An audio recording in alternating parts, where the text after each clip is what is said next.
Asal usul saya dari keluarga Broken Home juga, yang dimana dari sejak kecil saya tidak merasakan keberadaan orang tua. Saya tidak terbiasa, Ustadz, dengan aktivitas seperti bersapa, berkabar, bertemu dengan kedua orang tua. Saya yakin di sini bukan hanya saya yang merasakan hal yang sama.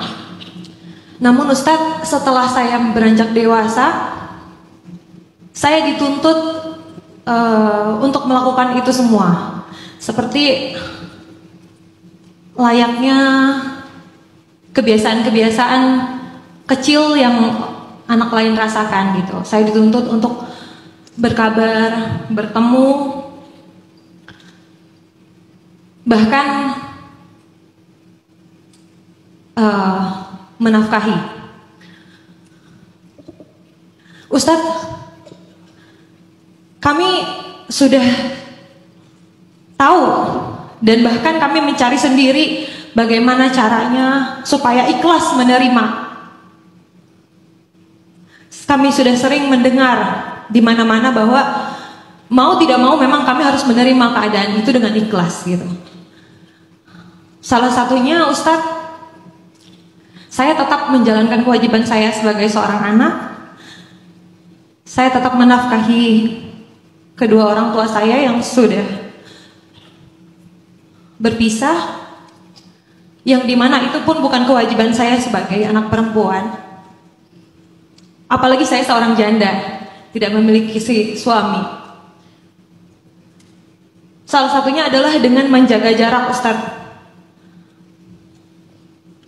Saya menjaga jarak saya, namun saya tetap menjalani kewajiban dan memberikan yang mereka inginkan. Namun selalu saja kurang, Ustaz. Selalu saja kurang. Tidak pernah berbicara langsung ke saya, tapi saya mendengarnya dari keluarga lain atau dari orang lain gitu.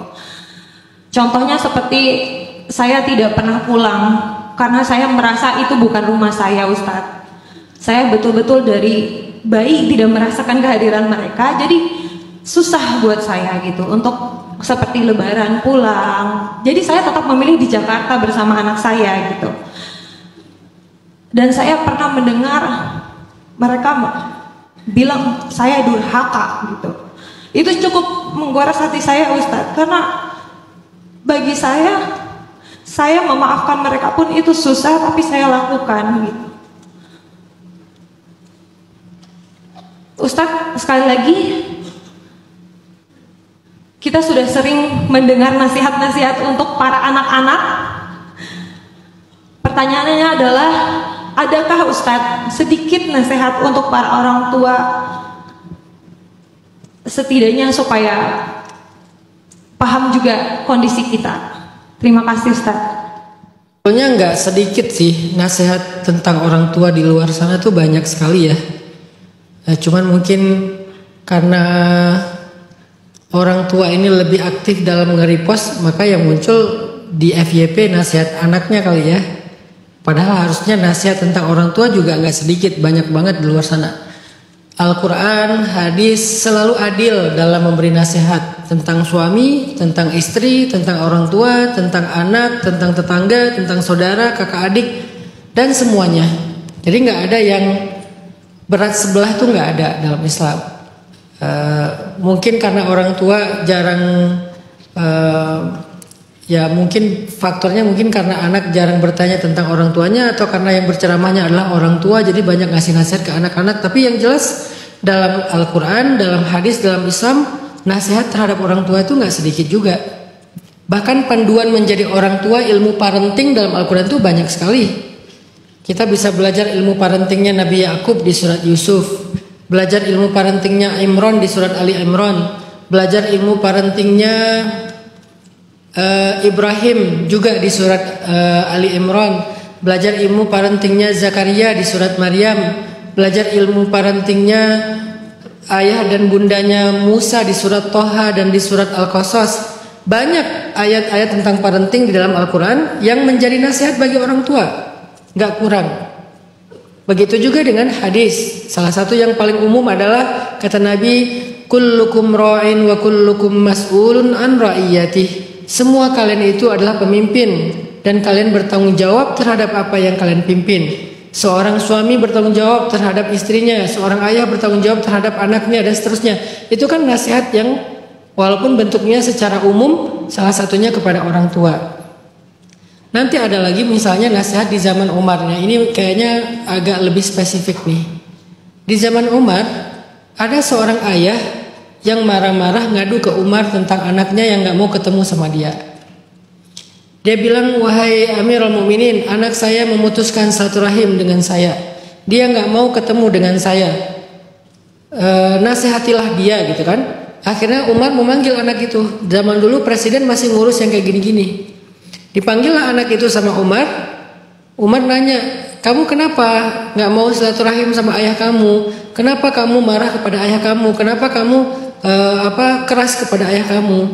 Anak ini kemudian balik bertanya, ya Amirul Mukminin, selain anak bisa durhaka kepada orang tua, apakah orang tua dalam Islam bisa durhaka kepada anak?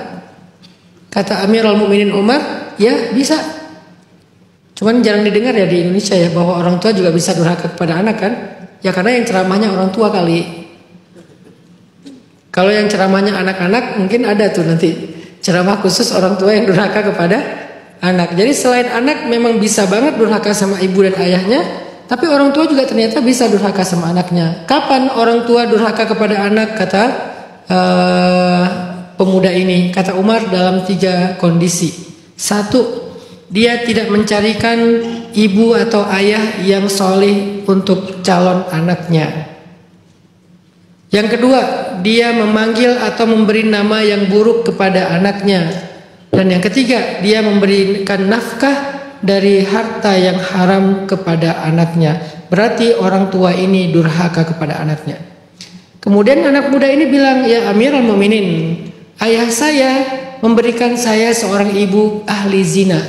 Jadi si bapaknya dulu menikah dengan seorang perempuan pezina yang belum bertobat. Kalau udah bertobat kan namanya bukan pezina kan? Karena orang yang sudah bertobat dari dosa seperti tidak berbuat dosa. Tapi ini masih berzina. Jadi perempuan yang gak baik-baik. Ibu saya seorang perempuan yang tidak baik-baik. Dia melakukan dosa zina. Jadi saya anak seorang perempuan yang ahli zina. Kemudian ayah saya memberi saya nama yang artinya buruk sekali dan memanggil saya dengan nama yang buruk. Yang ketiga, ayah saya memberikan saya harta dari harta yang haram. Akhirnya Umar marah, dipanggillah ayahnya, dan kemudian ayahnya pun dihukum dengan cara dicambuk sampai dia sadar. Ini menunjukkan bahwa ternyata orang tua juga bisa durhaka kepada anak. Ini yang kedua ya. Jadi yang pertama memang Islam itu seimbang, adil sekali. Yang kedua, nasihat orang tua kepada anak di dalam Al-Quran, dalam hadis, dalam literasi Islam banyak.